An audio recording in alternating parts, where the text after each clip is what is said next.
ایسا شخص اگر محبوب کریم علیہ السلام کی نعت بیان کرتا ہے، ایسا شخص محبوب پاک علیہ السلام کی شان کا بیان کرتا ہے، آپ کی تعریف کرتا ہے، تو پھر اس تعظیم کا کوئی فائدہ نہیں ہے۔ وہ تعظیم کرنا، وہ عظمت و شان بیان کرنا بغیر ایمان کے بیکار ہے۔ بڑے بڑے ہندو دیکھے ایمان سے خالی ہیں،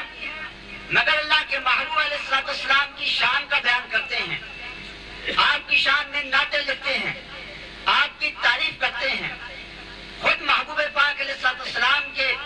پیارے زمانے میں ایسے کافر موجود رہے، محبوب کی تعریفیں کرتے رہے مگر ایمان سے خالی رہے۔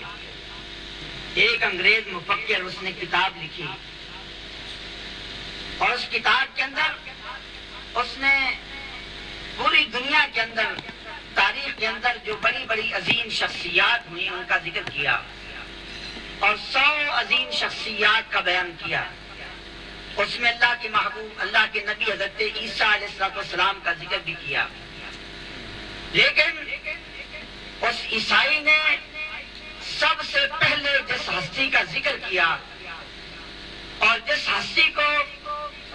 اس نے سر فہرست رکھا اور اپنے نظریے کے مطابق جس ہستی کو اس نے سب سے افضل قرار دیا، تو ہمارے آقا و مولا محبوب پاک صلی اللہ علیہ وسلم کی ذات پاک تھی۔ اس عیسائی نے اللہ کے محبوب علیہ السلام کا ذکر سب سے پہلے کر کے یہ واضح کر دیا کہ کائنات میں سب سے افضل اعلیٰ کوئی ہستی ہے تو اللہ کے محبوب کریم علیہ السلام کی ذات پاک ہے۔ اب دیکھیے وہ ایمان سے خالی ہے مگر محبوب کی تعریف کر رہا ہے، آپ کی شان کا بیان کر رہا ہے، آپ کی فضیلت کا اظہار کر رہا ہے، لیکن جب تک دل میں ایمان نہیں ہوگا، انسان ایمان سے خالی ہوگا، تو لاکھ نعتیں پڑھتا رہے، لاکھ نبی پاک علیہ السلام کے کمالات کا بیان کرتا رہے، تو وہ حقیقت میں تعظیم مصطفیٰ نہیں کر رہا، کیونکہ تعظیم مصطفیٰ تو تب ہے کہ پہلے ان کو مانا جائے۔ اگر ان کو مانتے ہی نہیں ہے، ان پہ ایمان ہی نہیں ہے، ایمان سے محروم ہے، تو پھر دکھلاوے کے لیے محبوب کی شان بھی بیان کرے، محبوب کی عظمت کا بھی بیان کرے اور آپ کی تعظیم کرے، تو ایسی تعظیم بیکار ہے۔ اس لیے اللہ تبارک و تعالیٰ نے سب سے پہلے ایمان کا ذکر کیا کہ سب سے پہلے اللہ اس کے محبوب علیہ السلام پر ایمان لاؤ۔ اگر ایمان سے تم خالی ہو تو پھر چاہے کچھ بھی عمل کرتے رہو، سارے اعمال بیکار ہیں، ایمان کے بغیر کوئی عمل فائدہ نہیں دے گا۔ اب دوسرے نمبر پر تعظیم مصطفیٰ کا بیان کیا اور عبادت کا ذکر سب سے آخر میں کیا۔ ایمان کے بعد تعظیم مصطفیٰ اور پھر تعظیم مصطفیٰ کے بعد اللہ نے اپنی عبادت کا بیان کیا، اپنی تسبیح تحلیل کا بیان کیا اور اپنی پاکیزگی بیان کرنے کا ذکر کیا۔ تو اللہ نے واضح کر دیا کہ اگر ایک شخص ایمان لاتا ہے اور ایمان لانے کے بعد پھر ایمان کا جو تقاضا ہے تعظیم مصطفیٰ کو پورا نہیں کرتا، اب وہ عبادت کرتا رہے، اللہ کے آگے سجدے میں سر جھکاتا رہے، اللہ کے حضور نمازیں ادا کرتا رہے، عبادات کرتا رہے، اعمال کرتا رہے، تو ایسے سارے کے سارے یہاں اعمال بیکار ہیں، کیونکہ یہ قاعدہ ہے اذا فات الشرط فات المشروط، شرط نہ پائی جائے مشروط نہیں پایا جاتا۔ اللہ تبارک و تعالیٰ نے ایمان کو اور تعظیم مصطفیٰ کو شرط قرار دیا۔ عبادات کی مقبولیت کے لیے اللہ کے محبوب علیہ السلام پر، اللہ کی ذات پر ایمان لانا اور محبوب کی تعظیم کرنا یہ لازمی ہے۔ جب تک تعظیم مصطفیٰ سے دل خالی ہے، ایمان سے دل خالی ہے، تو عبادات بیکار ہیں۔ نعرہ تکبیر، نعرہ رسالت، نعرہ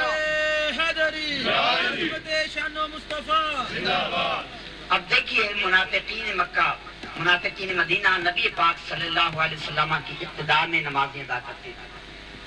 ان کی نمازوں کو دیکھیے، ان کی نمازوں کے ادا کرنے کا زمانہ بھی وہ زمانہ تھا جس کو اللہ نے فرمایا والعصر، زمانہ محبوب کی قسم۔ وہ نماز کہاں ادا کرتے تھے؟ مسجد نبوی کے اندر نمازیں ادا کرتے تھے۔ جس مسجد میں نماز ادا کرنے کا مقام یہ ہے کہ اللہ کے محبوب علیہ السلام فرماتے ہیں جو میری اس مسجد میں نماز ادا کرے، باقی جگہ نماز ادا 50,000 کے برابر ہے تو مسجد نبوی کے اندر نماز ادا کرتے تھے، اور کس امام کے پیچھے نماز ادا کرتے تھے؟ کسی عام مولوی کے پیچھے نماز ادا نہیں کرتے تھے، کسی عام حافظ قرآن کے پیچھے نماز ادا نہیں کرتے تھے، کسی عام قاری قرآن کے پیچھے نماز ادا نہیں کرتے تھے، بلکہ ان کے امام تھے امام الانبیاء، امام المرسلین، جن کی اقتداء میں سارے انبیاء کرام علیہ السلام نے نمازیں ادا کی، اور سارے انبیاء کرام علیہ السلام اپنے اپنے دور میں دعائیں مانگتے رہے، یا اللہ ہمیں محبوب کا امتی بنا دے۔ اس محبوب کے پیچھے نمازیں ادا کی، مگر قرآن نے کیا اعلان کیا؟ فرمایا ما ہم بمؤمنین، ان کا ایمان کے ساتھ کوئی تعلق نہیں ہے۔ اور منافقین کو بلایا جاتا تھا، صحابہ کرام علیہ الرضوان ان کو کہتے آؤ اللہ کے محبوب کی بارگاہ میں چلیں۔ قرآن نے اس کا ذکر کیا، فرمایا اذا قیل لهم تعالوا الى ما انزل اللہ والى الرسول، اے محبوب علیہ السلام جب ان کو بلایا جاتا ہے، انہیں دعوت دی جاتی ہے، آؤ الى ما انزل اللہ، اللہ کے قرآن کی طرف آؤ، والى الرسول، اللہ کے محبوب کی طرف آؤ، تو فرمایا کہ منافقین کیا کرتے ہیں؟ رأیت المنافقین یصدون عنک صدودا، اے محبوب منافقین آپ کی بارگاہ میں آنے سے سر پھیر دیتے ہیں۔ اللہ نے دو چیزوں کا ذکر کیا،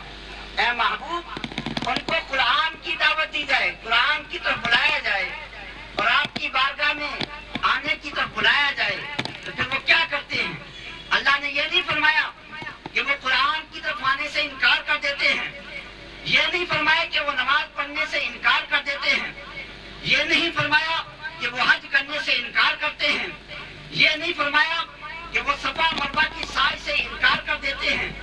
یہ نہیں فرمایا کہ وہ طواف کعبہ سے انکار کرتے ہیں، یہ نہیں فرمایا کہ وہ حجر اسود کے بوسہ سے انکار کرتے ہیں، یہ نہیں فرمایا کہ وہ روزہ رکھنے سے انکار کرتے ہیں، اللہ کے پاک قرآن کی تلاوت سے انکار کرتے ہیں، بلکہ فرمایا یصدون عنک صدودا، اے محبوب تیری بارگاہ میں آنے سے انکار کر دیتے ہیں۔ تمہیں مالک نعرہ رسالت، نعرہ حیدری، سواد اعظم پاکستان۔ اللہ نے اعلان فرمایا کہ محبوب علیہ السلام یہ منافقین جو ہیں نمازیں تو ادا کرتے ہیں، عبادات کرتے ہیں اور روزے رکھتے ہیں، اعمال ادا کرتے ہیں، لیکن اے محبوب صلی اللہ علیہ وسلم جب تمہاری بارگاہ کی طرف بلایا جائے یصدون عنک صدودا، تمہاری بارگاہ میں آنے سے تم کو مالک، حاکم اور مختار مان کر تمہاری بارگاہ میں حاضری سے یہ انکار کر دیتے ہیں، تو اللہ نے اعلان کر دیا کہ ایمان کے ساتھ ان کا کوئی تعلق نہیں ہے۔ تو اب سامعین قرآن مجید کی اس ترتیب کو دیکھیے اور اس انداز بیان کو دیکھیے، اللہ رب العزت کے اس کلام سے پتہ چلا کہ عبادت کے لیے تعظیم مصطفیٰ شرط ہے، ایمان اور تعظیم مصطفیٰ شرط ہے۔ اگر تعظیم مصطفیٰ نہیں تو عبادت ادا ہی نہیں ہوگی۔ اب ایک طرف قرآن نے ہمیں یہ نظریہ عطا کیا، قرآن نے ہمیں ایک عقیدہ عطا کیا، قرآن نے ہمیں ایک فکر اور سوچ عطا کی کہ عبادت کے لیے تعظیم مصطفیٰ شرط ہے، تعظیم مصطفیٰ کے بغیر اگر عبادت کی گئی تو وہ عبادت بیکار ہے۔ لیکن ادھر دوسری طرف آپ دیکھیے، ابھی آپ سن رہے تھے مختلف گمراہ فرقوں کے نام، مولوی اسماعیل دہلوی صراط مستقیم کے اندر وہ عبارت ناپاک عبادت لکھی، علیاذ باللہ، نماز کے اندر گدے اور بیل کا خیال آ جائے تو پھر تو خرابی نہیں ہے، اگر نماز کے اندر اللہ کے محبوب صلی اللہ علیہ وسلم کا خیال آ جائے، علیاذ باللہ، گدے اور بیل کے خیال سے کئی درجے زیادہ برا ہے۔ اور یہ لکھا کہ نماز میں اللہ کے محبوب علیہ السلام کا خیال آ جائے تو شرک کی طرف لے جائے گا، شرک لازم آئے گا۔ اب ایک طرف ایک مولوی کا عقیدہ ہے، ایک طرف بڑی بڑی جماعتوں کے بانی کا عقیدہ ہے، ان کے امام کا عقیدہ ہے، ان کے پیشوا کا عقیدہ ہے۔ تقویت الایمان نامی کتاب میں لکھا ہوا اور صراط مستقیم والی کتاب کا ایک طرف عقیدہ ہے، ایک طرف اللہ کے پاک کلام والا عقیدہ ہے۔ اللہ کے پاک کلام کا اعلان ہے، اللہ کے پاک کلام نے جو عقیدہ عطا کیا، جو فکر عطا کی اور جو نظریہ عطا کیا، وہ نظریہ یہی ہے کہ جب تک تعظیم مصطفیٰ نہیں عبادت بیکار ہے، عبادت مقبول ہی نہیں ہے۔ اب بتائیے، آج لوگ سوال کرتے ہیں ہم کس کا ساتھ دیں، ہم کس کو اختیار کریں؟ ہر کوئی قرآن پڑھتا ہے، ہر کوئی حدیث کا دعویٰ کرتا ہے، ہر کوئی دین کی بات کرتا ہے، لیکن سامعین آپ عقل رکھتے ہیں، اللہ نے آپ کو شعور عطا کیا، آپ کو عقل سلیم عطا کی۔ ایک طرف اللہ کے پاک قرآن کا اعلان ہے، اللہ کے پاک قرآن کا یہی فیصلہ ہے کہ جب تک اللہ کے محبوب کی تعظیم نہیں کی جائے گی عبادات بیکار ہیں، عبادات کی شرط ہی نہیں پائی جائے گی۔ تعظیم مصطفیٰ عبادات کی شرط ہے۔ اور دوسری طرف ان لوگوں کا، تبلیغ کا نام دینے والوں کا، ان جہاد کا نعرہ لگانے والوں کا، اور ان قرآن کی طرف ان دعوت دینے